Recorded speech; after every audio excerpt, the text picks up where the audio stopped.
My story is dark. My story is evil. I fear rejection and I fear judgment. My story is about God. It's about what He did for me. It's a story of redemption, a story of beauty from ashes. My name is Danica, and this is my story. I grew up in the Church of God, and I actually was saved at age 6 at Springfield camp meeting. Throughout my young childhood, I had some things that occurred in my life that really kind of rocked my sense of stability. I was just really searching for someone to fill this love hole in me, and I started trying to fill that hole with boys, and it ended up being sexual relationships. And fast forward to college, and I was getting all of this attention, and I was loving it. I loved it. And my senior year of college, and I was in a senior colloquium class, and across the way there was this guy there. It was Josh, who eventually would become my husband 3 months later. So we had a whirlwind. We met and married in 3 months. And after marriage, everything stopped. The desires for sex, the desires for love. But it would be about, so we were married in 2000, and about 2008, I actually got on Facebook, and Facebook sent me down a trail of interacting with old boyfriends, and that kind of started this intrigue in my mind that, man, this is fun. I like this attention that I was getting. And so at the time, my husband was a youth pastor at a church, and I began an affair with an adult youth leader that was a volunteer that was working with us at the time. And I also was leading on another affair. And fast forward a couple years, that came to a head. It came to fruition. I actually became pregnant and confessed to my husband. My husband ended up losing his job, and it is at this point Josh kicked me out of the house. And I remember I was at my brother's house, and I had a choice. Then I could live a life that I wanted with this youth leader, or I could choose my family. And I remember thinking, my family, like, this isn't worth it.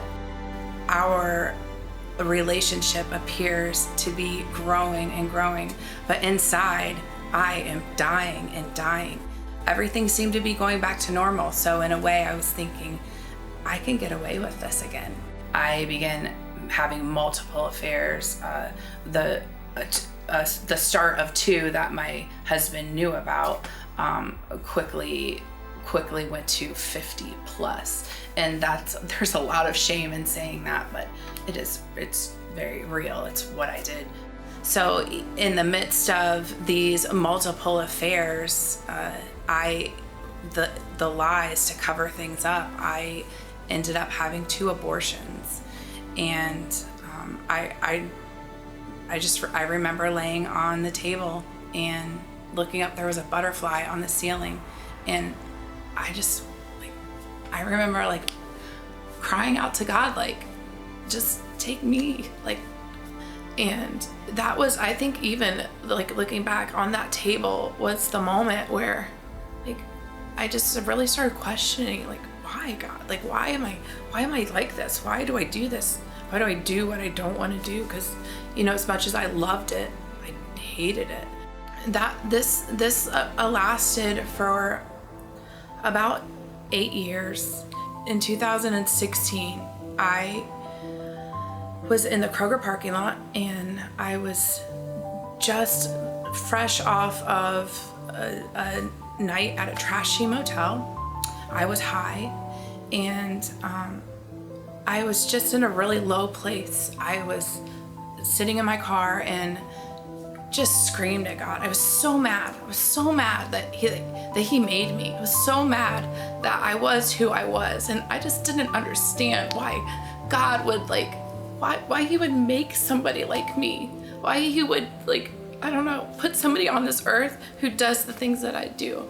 And I screamed at him, and I screamed, and I was probably 2 a.m, and I had to go into Kroger because I have this family who probably, I don't remember what they needed, milk, and applesauce, because I walk into Kroger and I'm shopping and I am in front of the applesauce aisle and my head goes blank. It is like I completely black out for a hot second, and there is a vision.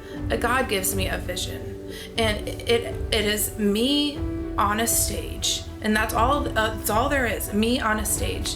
And at that moment, it is like God spoke over me. I have a purpose for you, Danica. I have a plan for you, Danica.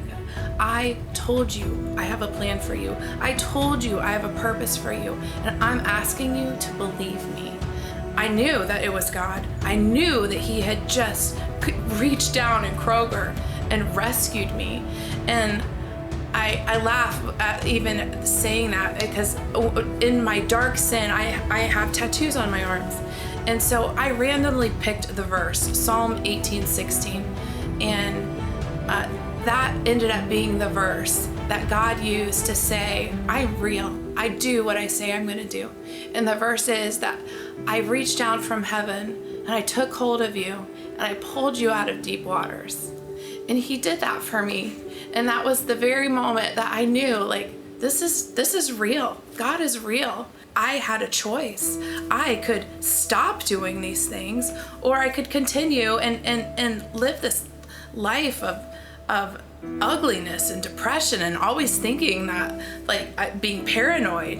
And I chose the Lord that night in Kroger. I sat in my car and I just told him that I believed what he said. And the more that I knew him, the more I started reading and learning. I love the song, Turn Your Eyes Upon Jesus, because it was the things of this world. They started growing strangely dim. I couldn't explain it, but I hated the things that I once loved. And I started loving the Lord more and more. And what I was once compelled to, I was now compelled to the Lord.